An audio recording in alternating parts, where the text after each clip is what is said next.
काल में जब ब्रह्मांड अपने चक्रात्मक मार्ग पर आगे बढ़ रहा था, तब देवताओं की शक्ति और प्रभाव क्षीण होने लगे।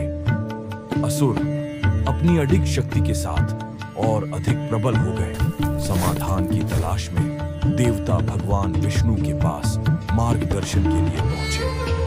भगवान विष्णु ने अपनी अनंत बुद्धि से देवताओं को समुद्र मंथन करने की सलाह दी, जिससे अमृत प्राप्त हो सके।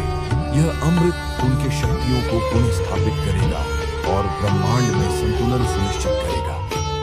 परंतु इतने विशाल समुद्र को मंथन करने के लिए अत्यधिक शक्ति की आवश्यकता थी।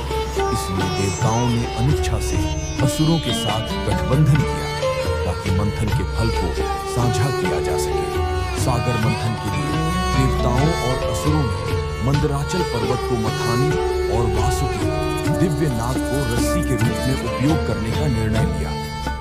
उन्होंने मंदराचल पर्वत को दूध के सागर के मध्य ले जाकर वासुकी को उसके चारों ओर लपेट दिया। परंतु जैसे ही उन्होंने मंथन आरंभ किया, पर्वत का भार अत्यधिक हो गया।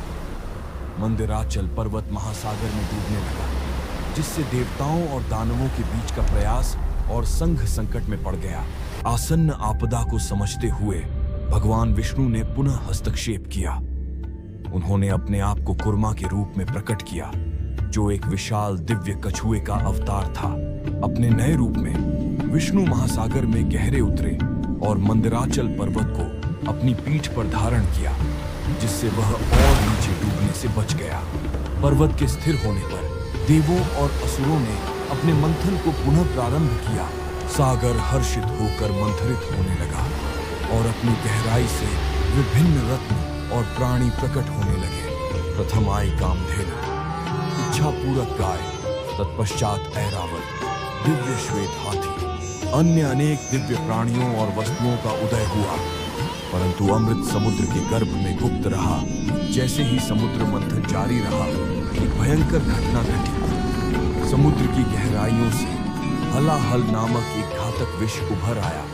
यह विष अत्यंत विषैला था, जो संपूर्ण सृष्टि को विनाश की कगार पर ले आया था।